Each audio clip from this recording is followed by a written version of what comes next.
Después de casi 10 años en el gobierno, el primer ministro canadiense, Justin Trudeau, ha encontrado a su reemplazo. Ello después de que su gobierno atravesase una grave crisis política que generó su dimisión el 6 de enero del presente año.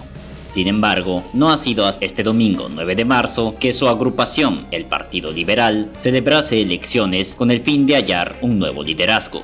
Dichos comicios finalmente han dado como ganador al ex banquero de 59 años, Mark Carney, quien obtuvo una aplastante victoria por sobre sus rivales, entre ellos la ex ministra de Finanzas, Chrystia Freeland, quien tuvo un importante papel en la reciente crisis que puso fin al gobierno de Trudeau.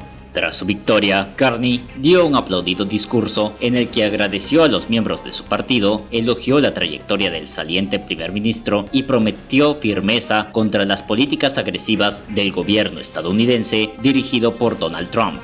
Sin embargo, no todo es tan sencillo. Carney aún deberá asegurar su mandato en medio de un importante caos político. Para ello, deberá ganar las elecciones generales, que probablemente se den en octubre del presente año.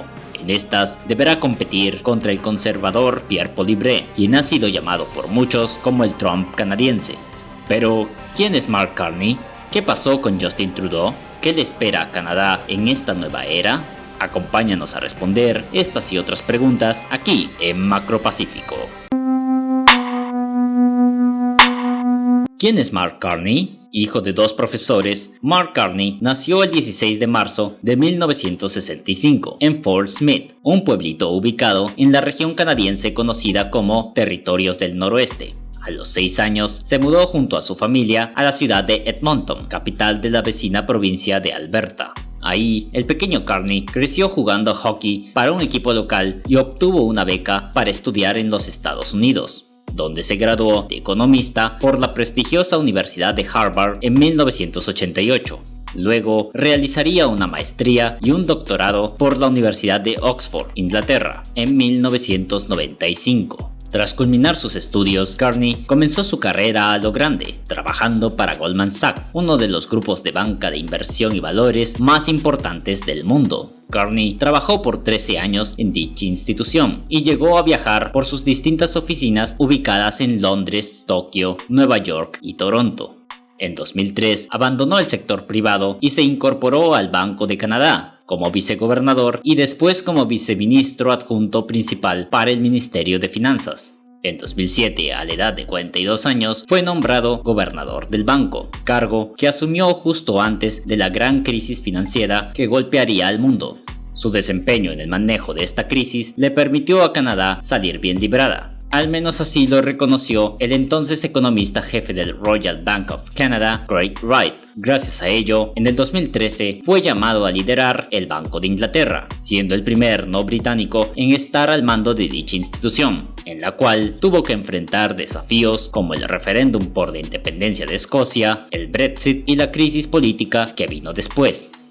Tras su salida del Banco de Inglaterra en 2020, se convirtió en enviado especial de las Naciones Unidas para la Acción Climática y las Finanzas, puesto desde el cual aboga por una serie de políticas destinadas a la defensa del medio ambiente. Su amplia experiencia en manejo de crisis ha sido destacada en su sitio web de campaña, donde Mark Carney, pese a ser relativamente nuevo en la política, afirma tener el carácter y la experiencia necesarias para liderar el Partido Liberal y al gobierno de Canadá hacia una nueva era llena de desafíos.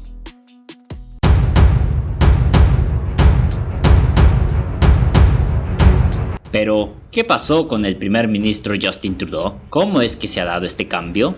Bueno, de hecho, no ha sido tan repentino como parece. Como mencionamos anteriormente, Trudeau dimitió como primer ministro y como líder del Partido Liberal el 6 de enero del presente año. Pero, ¿por qué?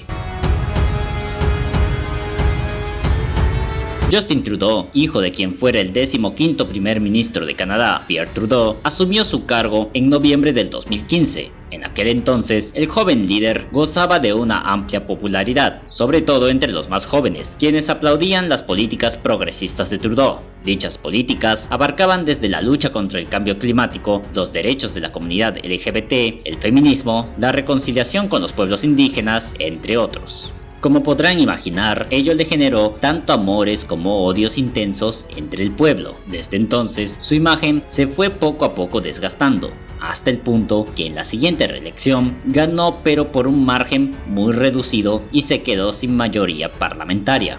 Pero además, el gobierno de Trudeau no ha sabido lidiar adecuadamente con el problema de la economía canadiense, que enfrenta una creciente inflación y el subsecuente aumento del costo de vida, sobre todo en la vivienda a causa de una mayor demanda por el aumento de la inmigración. Esta subida de precios ha impactado principalmente a las clases medias y bajas, otrora bases de apoyo del joven primer ministro. La pandemia del año 2020 no hizo más que agravar la situación, debido a las políticas implementadas por su gobierno, que fueron acusadas por la oposición de ser demasiado drásticas. Así, Justin Trudeau fue perdiendo su popularidad al tiempo que el Partido Conservador de Pierre Poilievre ha ido ganando más adeptos. Por si fuera poco, la renuncia de Chrystia Freeland de su cargo como ministra de Finanzas aumentó la desconfianza en Trudeau, tanto de parte de la población como en el interior de su propio partido. Debido a ello, a finales del 2024, el Parlamento amenazó con una moción de censura para retirarlo del cargo. Ante este nuevo panorama hostil, Trudeau aprovechó las vacaciones navideñas para reflexionar al respecto, en lo que el Parlamento se tomaba un descanso para recobrar sus actividades el 24 de marzo.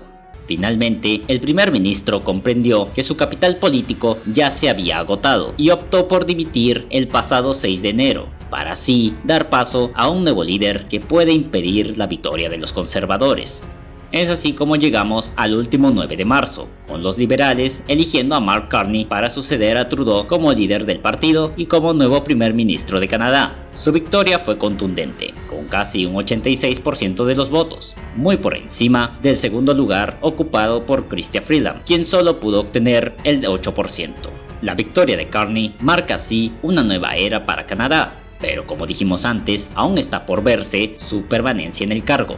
Y es que no cabe duda de que el desgaste de Trudeau ha afectado bastante el prestigio del Partido Liberal. Hasta hace muy poco, las encuestas los daban como perdedores en las elecciones anticipadas, pero eso podría haber cambiado ahora. En las últimas semanas, con Trump en la Casa Blanca amenazando la economía e integridad territorial de Canadá, Trudeau, saliéndose de su típico estilo más conciliador, ha respondido con firmeza, imponiendo aranceles de represalia a los Estados Unidos y endureciendo su retórica contra su vecino del sur.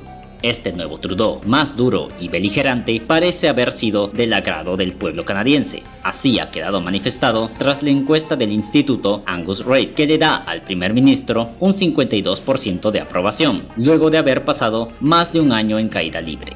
Lo mismo con el Partido Liberal, que volvió a situarse por encima de los conservadores. Y es que los ataques de Trump, lejos de intimidar a los canadienses, los han unido más que nunca. Pierre Poilievre, político conservador y hasta hace poco favorito en las encuestas, es el gran perdedor en toda esta situación. Su estilo agresivo y eslóganes que calcaban el estilo del republicano ahora le están jugando en contra. Sin embargo, ello no necesariamente supone una victoria inminente de Mark Carney. Recordemos que aún queda mucho tiempo para las elecciones generales. Muchas cosas pueden cambiar hasta entonces. Así como la tendencia de pronto se tornó favorable a los liberales, más tarde podría volver a ir en su contra. De momento, los conservadores, otrora simpatizantes de Trump, están haciendo lo posible por desligarse de él en el contexto del recrudecimiento de la guerra comercial entre ambos países. En Ontario, incluso, el premier conservador Doug Ford ordenó el 11 de marzo un aumento del 25% en el costo de la electricidad para los estadounidenses. Y es que, por si no lo sabían, hay estados en Estados Unidos que dependen de la electricidad canadiense. Como respuesta, Trump subió hasta en un 50% los aranceles al acero y aluminio de Canadá. Sin embargo, ese mismo día, funcionarios de ambos países se reunieron y acordaron dar marcha atrás a sus drásticas medidas. Aún así, el conflicto sigue latente, y todo indica que tiene para rato. Por lo que es de esperar que, en las elecciones, los canadienses busquen un líder que sepa plantar cara a Estados Unidos. Así que, probablemente, en los meses siguientes los veremos en una carrera por decidir quién está más capacitado para negociar con la Casa Blanca. Tal y como concluimos en el video anterior, el mundo está cambiando. La situación de Canadá es un reflejo de los cambios políticos que está sufriendo el mundo. También es una lección para que los políticos no descuiden los aspectos más prácticos y esenciales de la economía, creyendo que con algunos gestos bonitos es suficiente. El impacto que el cambio de administración en Canadá pueda tener sobre el mundo variará según quién finalmente se alce como nuevo primer ministro. En el caso de Perú, Canadá es nuestro tercer socio comercial más importante, sobre todo en cuanto a la minería, por lo que cualquier cambio en su política económica o comercial tendrá repercusiones en nuestro país. Esperemos pues que el próximo primer ministro sea capaz de sortear adecuadamente la crisis. Y eso ha sido todo por hoy, amigos. ¿Qué piensan del nuevo primer ministro? ¿Creen que podrá hacerle frente a Trump? Déjanos tu opinión en la caja de comentarios. Si les gustó el video, denle like, suscríbanse y compártanlo con sus amigos. Muchas gracias por acompañarnos, esto es Macro Pacífico y nos vemos en el próximo video.